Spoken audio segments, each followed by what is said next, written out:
You know, it's really wild when you think about it. Stuff we see is totally modern, like corporate mindfulness sessions maybe, or those self-help books promising wealth through just thinking positively. Right. Feels very current, doesn't it? Totally. But then you find out they actually have these incredibly deep historical roots.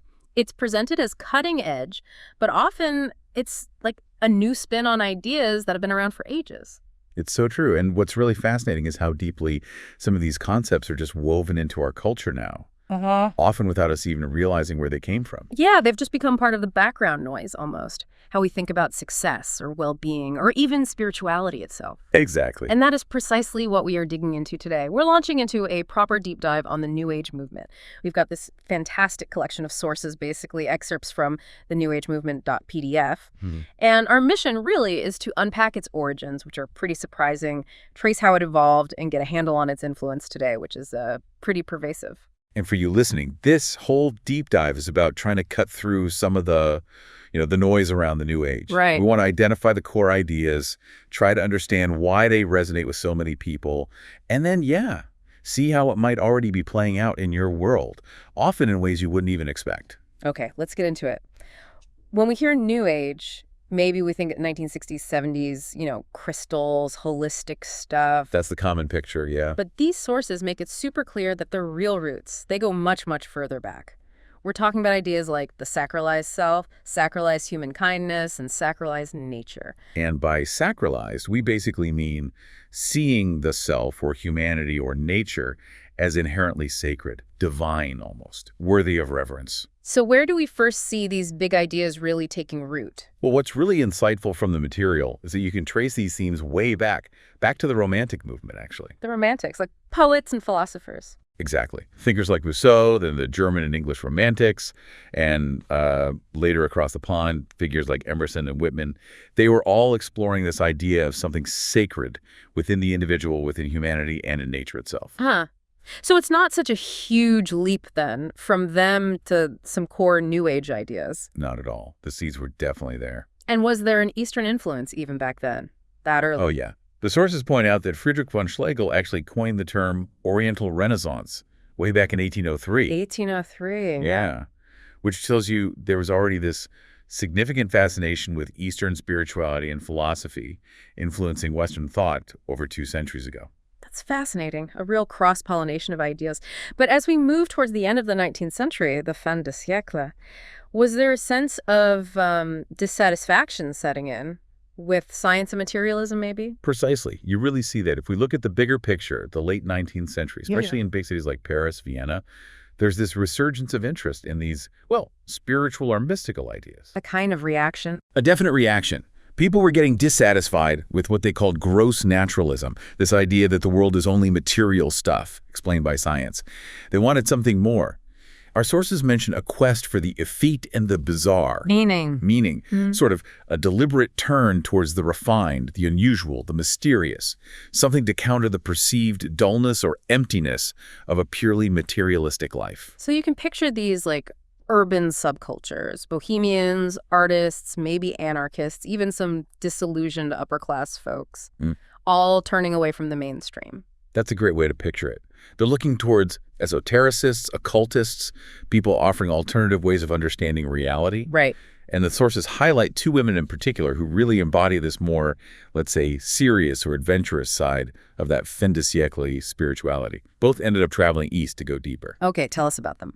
Well, first, there's Alexandra David Neal, born 1868. She was an anarchist, a militant feminist, pretty radical figure. Sounds like it. And at 19, she gets involved with Madame Blavatsky's Theosophical Society in London. This is 1888. Later, she studies Indology, gets into Tibetan Buddhist texts, and eventually travels all over the East. Wow. Her book, Magic and Mystery in Tibet, which actually came out much later in 1965, became a real classic of the age of Aquarius, kind of bridging those 2 eras. Incredible. And the second woman? Mira Alfassa, born 1878. She later became known just as the Mother. Yes. Oroville. Exactly. But before that, she worked with an occultist named Max Theon in Algeria. Then she settles in India permanently in 1920. She joins forces with the philosopher Sri Aurobindo. Right, in Pondicherry. They develop the ashram there, and later she initiates Oroville, which, as you say, is still one of the most famous New Age centers today, a kind of living experiment. It's amazing how these individual journeys, often quite radical ones, paved the way for these bigger movements. Did this interest also lead to, like, actual organizations forming? Groups of people coming together? Oh, definitely. Yep. A key example is the Hermetic Order of the Golden Dawn. They opened their Isis Urania temple in London in 1888. Same year Davy Neal got involved with Theosophy. Busy year. Seems like it. And its members included some really influential figures. The poet W.B. Yeats was one. Aleister Crowley joined later, though he became quite notorious. Right. And the admission ceremony for their inner order actually spoke of becoming more than human. More than human. That's quite a statement. It is. It's a clear early sign of that aspiration for self-transcendence, unlocking hidden potential, which, echoes right through the New Age later on. That desire to go beyond the ordinary human experience. Yeah. You can definitely see the connection. Okay, so moving into the 20th century now, there are some key figures who really shaped the modern New Age. Let's talk about 3 of them. Maybe start with Madame Helena Blavatsky. Blavatsky is pivotal. Born 1831, she founded the Theosophical Society in 1875. And her huge work, The Secret Doctrine from 1888, it laid out her core idea, the spiritual evolution of the inner immortal man. Or, as she powerfully termed it, the higher self. So not just self-help, but a real evolution of this inner immortal part of us. What was the big insight she brought? Exactly. The huge insight Blavatsky really solidified was that enlightenment isn't something you get from outside, from a guru or a god out there. It's inherent. It's this higher self within everyone, just waiting to be awakened. That's a massive shift in focus, isn't it? From external authority to internal discovery. A fundamental shift. Now, she did structure it hierarchically. Drawing on wisdom, she said, was provided by adepts from Egypt and Mahatmas from Tibet. Right, the channeling aspect. Beings, she claimed, channeled this ancient knowledge. And she was very critical of what she called head learning, just using the intellect and ego operations. She emphasized deeper soul wisdom instead. Her influence on contemporary New Age thought, especially that focus on the inner self, is just immense. Okay. And then there's George Ivanovich Gurdjieff. He's always struck me as a fascinating, maybe slightly mysterious fellow. So what was his unique angle? Gurdjieff, born 1875. Yeah. Definitely enigmatic. Yeah. He founded his Institute for the Harmonious Development of Man. And there, he introduced what he called the work. The work. Yeah. And this wasn't just theory. It was intensely practical, demanding spiritual discipline, often involving tasks that seemed totally pointless, like digging ditches and then filling them back in again. Why? What was the purpose of that? The idea was to break down habitual, automatic, ego-driven patterns, to force self-awareness through effort and observation. His focus on practical application on self-observation was really influential later on, especially in the human potential movement. Okay, so we've got these foundational figures setting the stage, intellectually and practically, then bang, the 1960s hit, the age of Aquarius. How did all these earlier threads come together then? Well, the 60s were definitely a watershed decade. So many ingredients of the contemporary New Age really got developed then, even if the big institutions came a bit later. Right. This is when you see the rise of key human potential movements. Think Esalen Institute in California, focusing on personal growth. Gestalt therapy, encounter groups, that kind of thing. Well, all that stuff, yeah. Also mind dynamics, Silva mind control programs aimed at unlocking mental potential. And then what happened in the 70s after the main counterculture wave started to recede? Did interest fade or change? It's interesting. It actually seemed to deepen in some ways. Paradoxically, maybe. Fewer people were dropping out completely. Right. But there was a definite growth in what the sources call more spiritually purist forms of self-spirituality, the ones really focused on going beyond the ego. And a really big shift was the rise of practical Eastern imports. Eastern import, so moving beyond just reading the books. Exactly. It shifted from just literary fascination with, say, the Upanishads or Buddhist texts to actually establishing monasteries, meditation centers, healing practices here in the West. Okay. The sources give examples for Britain, like over 70 new Buddhist groups formed after 1969, hitting 120 centers by 1985. That's significant growth. Definitely. The Manjushri Center, the Nukadampa tradition, they expanded quite a bit. It shows a real demand for these more disciplined, purist teachings. They even mentioned one Yoga of Life course drawing 450 people. Wow. Okay, so these ideas and practices are getting established, growing communities. Now, how did the New Age make the leap from these maybe more dedicated groups into the mainstream, into business, commerce, everyday life? How did spirituality end up in the boardroom? It's a really fascinating jump, isn't it? The sources talk about metaphysical management. Metaphysical management. Yeah, basically integrating New Age principles right into the corporate world, merging spiritual growth with business success. Peter Russell, for example, was one of the first to take human potential workshops directly into corporations. Really? What kind of corporation? The sources mention examples like IBM. Croydon Business School even ran an innovative management event featuring IBM's Tom Jennings.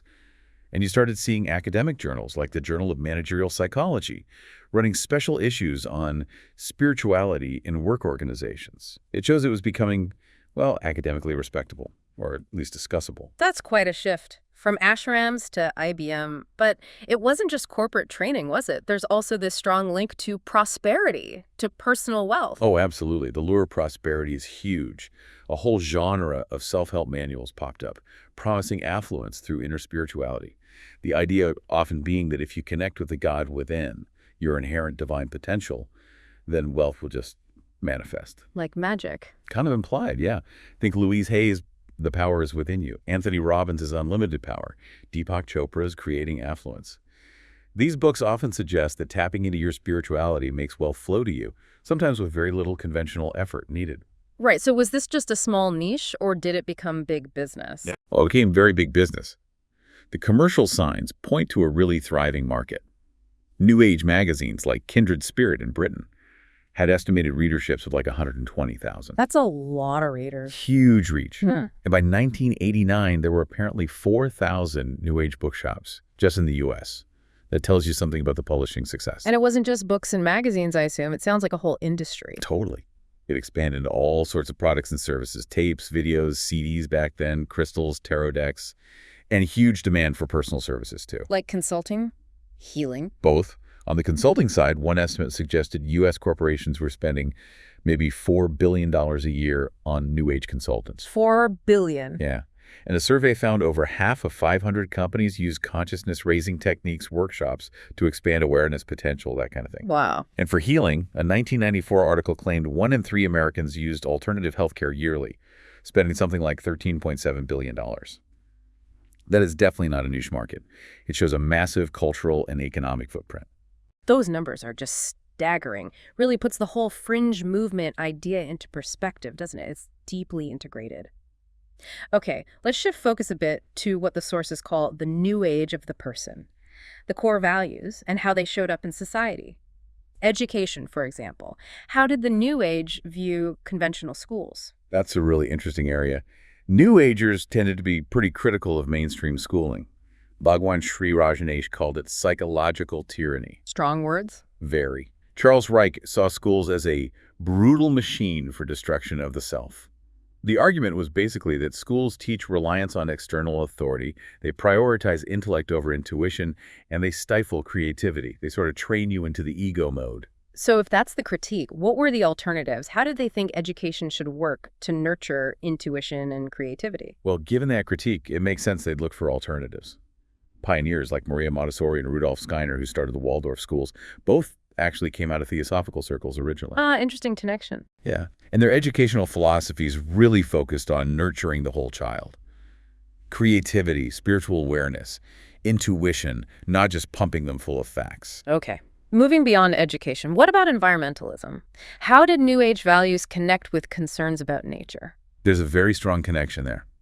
A core New Age belief is in our innate ability to live sustainably with nature. Right. This led naturally to ideas like right livelihood, that Buddhist term for work that's ethical and doesn't harm others or the planet. And it fueled interest in green consumerism, often framed by the Gaia hypothesis. The idea of Earth as a single living organism. Exactly. Seeing the planet itself as sacred, in a way. Can you give some real-world examples of this in practice? Sure. The sources mention the Friends of the Western Buddhist Order applying mindfulness directly to environmental projects. They also talk about new entrepreneurs trying to create ethical businesses. What defined those businesses? They aim to provide rewarding jobs, make products they were proud of, be environmentally sound, energy efficient, all while still being profitable. And Anita Roddick's Body Shop is often cited as a prime example, with her explicit goal of creating a kind of holistic, alternative business school. It sounds like this transformed the whole idea of work itself. Not just what you do, but how and why you do it, Which brings us to the self-work ethic. Explain that. The core idea here is seeing work not just as a job, but as a potential spiritual discipline, a path to self-discovery, even self-transcendence. E.F. Schumacher put it nicely. In the process of doing good work, the ego of the worker disappears. Which is a big contrast to the view of work as alienating, right? Which was common in counterculture critiques of capitalism. Exactly. For many, mainstream work felt like it forced you to betray your authentic self. This New Age view flips that, suggesting work can be a place for growth. And this philosophy actually influenced management theory too. Think of Abraham Maslow's Upsekian management, focused on creating workplaces that support psychological health and self-actualization. Or Douglas McGregor's Theory Y, which assumes people are inherently motivated and want responsibility. Both resonate with this New Age emphasis on human potential within the workplace. Okay, so we've traced the history, seen how it manifested in culture and business, but let's step back. Why did these ideas become so popular? What was going on in society that made the New Age resonate so strongly? Well, connecting this to the bigger picture, our sources suggest several things came together. First, there was the perceived failure, for many, of 1960s political activism. The feeling that trying to change the system didn't work. Yeah, that feeling. So the focus shifted dramatically inward, towards purely personal preoccupations, therapeutic ideals.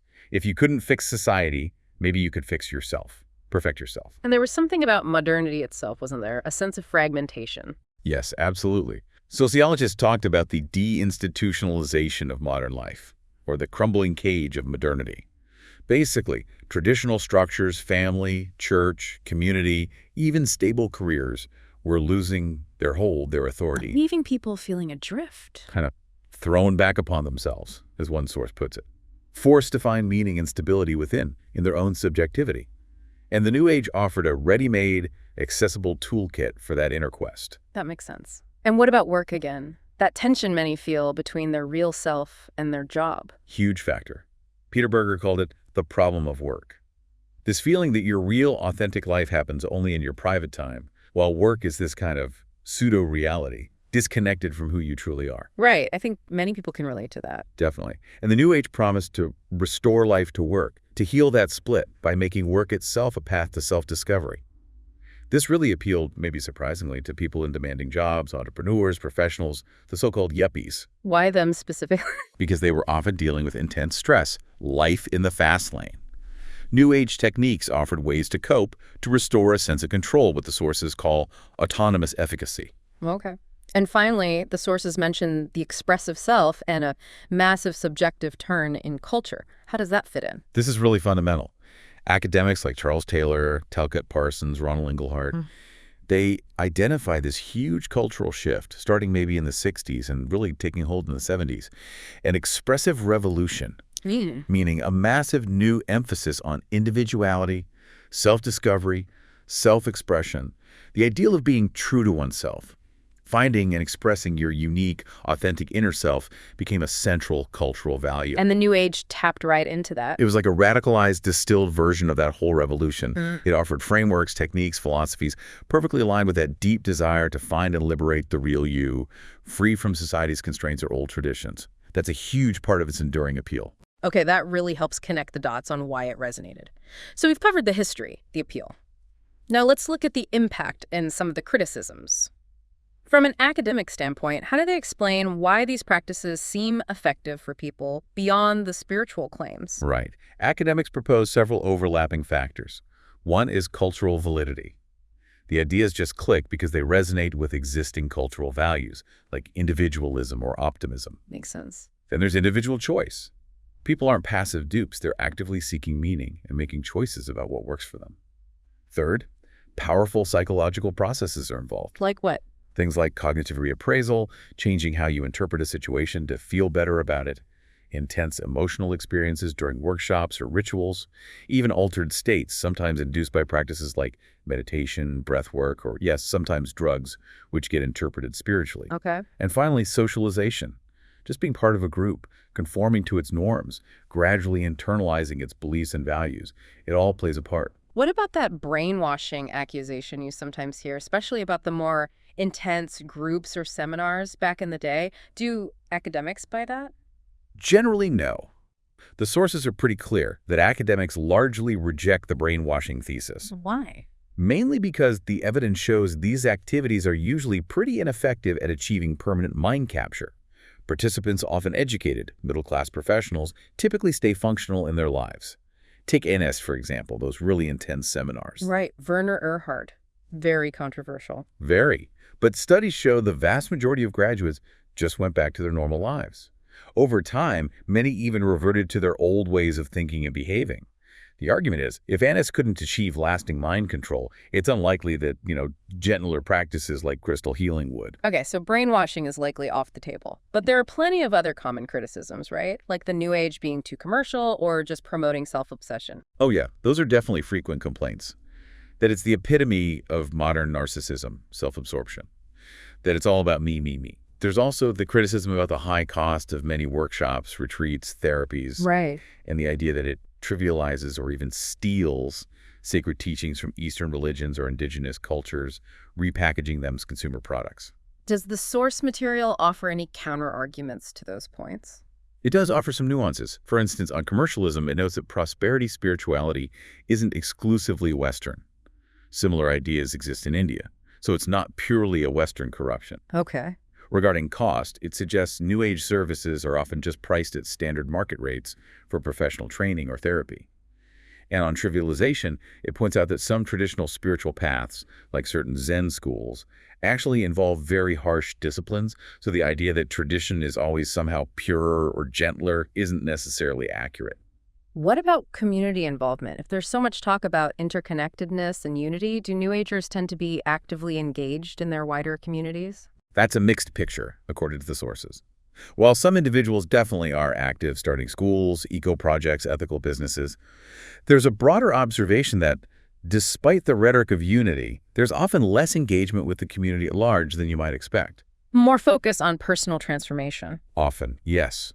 Many seem to integrate these practices into their existing lives, focusing on self-improvement, perhaps more than societal change, often on a part-time basis around their jobs and families. Okay. And the really serious criticism, does the New Age actually cause harm? The sources do acknowledge this possibility. Especially with the more intense confrontational techniques, there have been documented cases of triggering psychiatric issues in vulnerable people. That's undeniable. But the overwhelming evidence presented suggests that, on balance, these activities seem to do considerably more good than harm. Numerous studies show what's called a glow effect. A glow effect. Yeah, participants consistently report positive changes, better health, more job satisfaction, improved well-being, lower scores on negative psychological measures. Even those Tavionis graduates, despite the program's intensity and controversy, showed measurable improvements in health and well-being in follow-up studies. So while acknowledging potential risks for some, the overall picture presented is more positive than negative. That seems to be the conclusion drawn from the evidence cited, yes. The benefits appear to outweigh the harms for the vast majority. Okay. Looking ahead then, what are the ongoing challenges for the New Age movement? The sources mention this constant struggle with the efficacy of the self. What's that about? It boils down to this. The New Age is fundamentally anti-authoritarian.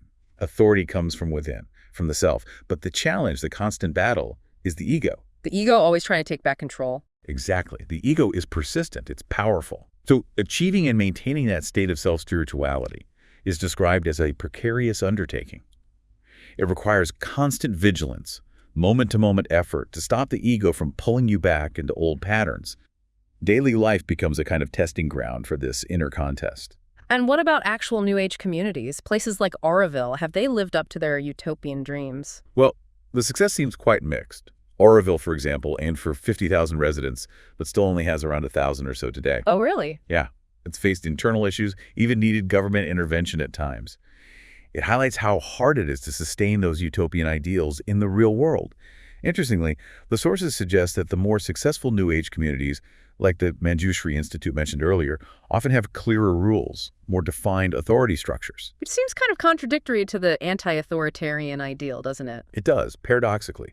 It suggests that some level of structure might actually be necessary for these communities to function effectively long-term. And New Age healing. We touched on the cost, but what about actual effectiveness from the source's perspective? It's complex. The sources acknowledge the possibility of tapping into some inner spiritual realm for healing. But the general lack of consistent, documented, miraculous cures suggests that maintaining that kind of connection for physical healing is maybe very difficult or rare. But there's still benefits. Oh, undeniably beneficial aspects, yes. Even without curing an illness, these practices can provide profound positive experiences, like helping someone achieve a peaceful dying, maintaining faith and acceptance, which is incredibly valuable in itself. We talked about prosperity consciousness earlier. How does that aspect look going forward? Still a major draw. It likely remains a draw.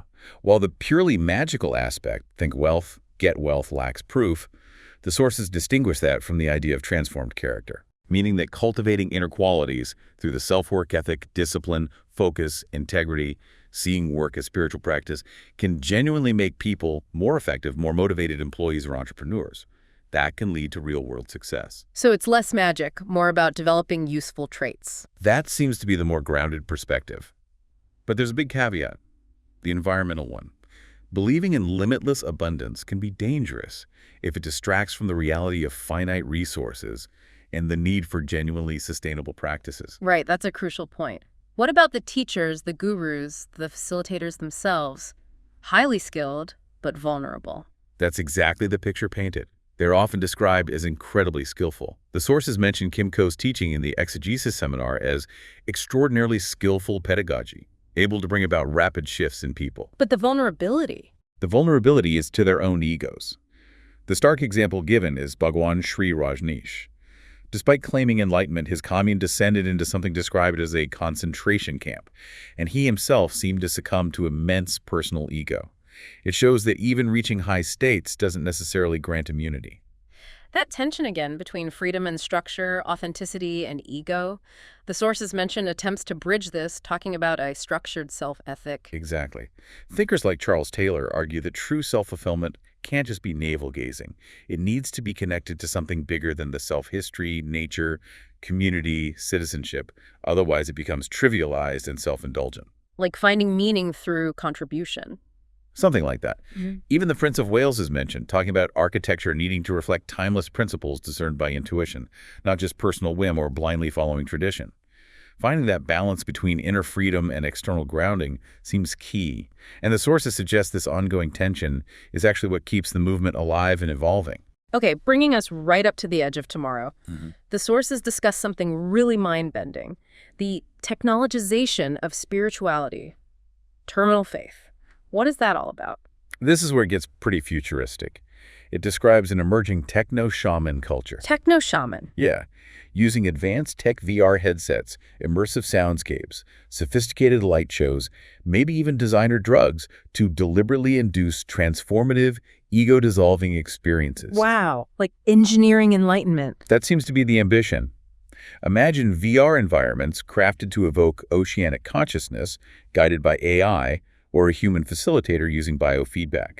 Michael Deering from Sun Microsystems is quoted claiming, "You can duplicate any human emotion or recreate any human experience with technology." That's a bold claim. Extremely. And Timothy Leary, famously, shifted his focus from LSD to digital technology as the ultimate tool for expanding consciousness near the end of his life. So it's like psychedelics 2.0, but with potentially more control and intensity. That's a good way to put it.